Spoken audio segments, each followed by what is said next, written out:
Appointment का सिलसिला जो है कि जिस दिन अपॉइंटमेंट होती है या आप जिसे दूसरे शहर में मुंतकिल हो जाए, इवन एडहॉक जजेस अगर आते हैं, हल्फ लेते हैं और उसके बाद अपनी सर्विसेज को, जुडिशल सर्विसेज को ज्वाइन करते हैं, हाई कोर्ट्स के हवाले से मैं बात कर रहा हूँ, तो आप समझते हैं कि जब ये दूसरे शहर मुंतकिल होते हैं, ट्रांसफ़र होता है, तो वहाँ पे नया हल्फ उठाना पड़ेगा उनको? कोई मैं कहता हूँ जी बिल्कुल उठा लें, डेकोरम की हद तक है। हलफ उनका वही सीनियरिटी का मसला आ जाता है। No no no no no no no no no no no वो डेट ऑफ अपॉइंटमेंट है, ये डेट ऑफ ट्रांसफर है। अपॉइंटमेंट और ट्रांसफर में फर्क होता है, जमीन और आसमान का फर्क है।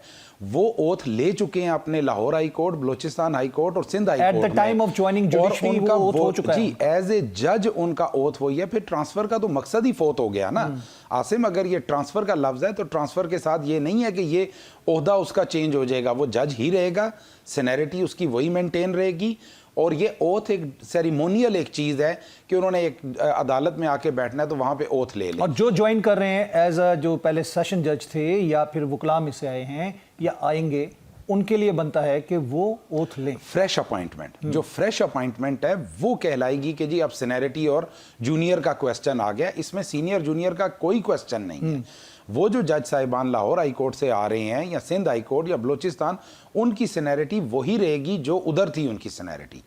तो डेट ऑफ ज्वाइनिंग होती है। इसके अलावा तो ये ट्रांसफर केस है, ये न्यू अपॉइंटमेंट तो है नहीं है। अगर न्यू अपॉइंटमेंट हो तो फिर आप कह सकते हैं कि जी एक जूनियर जज को लाके बैठाया गया, ऐसा कतन नहीं। और डोगर साहब पे जो सवालिया निशान उन्होंने उठाया और उनका जी शुनीद ये है कि उनको जज लगाया जाएगा, उनको चीफ जस्टिस लगाया जी, यकीनन वही चीफ जस्टिस बनेंगे अगर आमिर फारूक साहब सुप्रीम कोर्ट में एलिवेट हो जाते हैं और वो यकीनन उनका राइट बनता है। उन्होंने सुप्रीम कोर्ट में भी आपके सामने अब असामियाँ मौजूद हैं।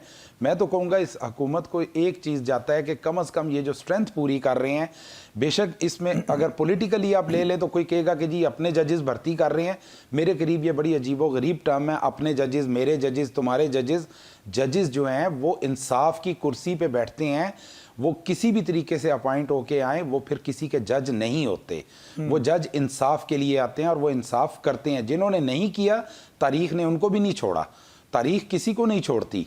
पाकिस्तान की तारीख में यही होता है हमेशा कि जिसके खिलाफ केस आ जाए या फैसला आ जाए तो वो उस फैसले को, और इवन अफसोसनाक बात यह है कि जुडिशल अफसरान जो हैं या जजेस जो हैं, या फिर अगर हम बात करते हैं हाई कोर्ट या सुप्रीम कोर्ट के जजेस को, उनको मुतनाज़ बनाने की कोशिश करते हैं और अपनी मर्जी के टेलर मेड जब जजेस लगाने की बात की जाती है तो उनको सियासत ज़्यादा बना दिया जाता है। तो ये नुकसान तो जजेस के लिए भी आपके प्रोग्राम के तवसत से ये कहूँगा, पीका के ऊपर बड़ा शोर मचा, शायद आपकी सहाफ़ती तंजीमों ने भी बहुत किया।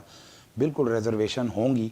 वो पीका इसलिए लाया गया कि हमारे इधर कुछ निज़ाम ऐसा है कि सहाफ़त में एक एलिमेंट है, आपकी जुडिशरी डिस्कस कम से कम होनी चाहिए।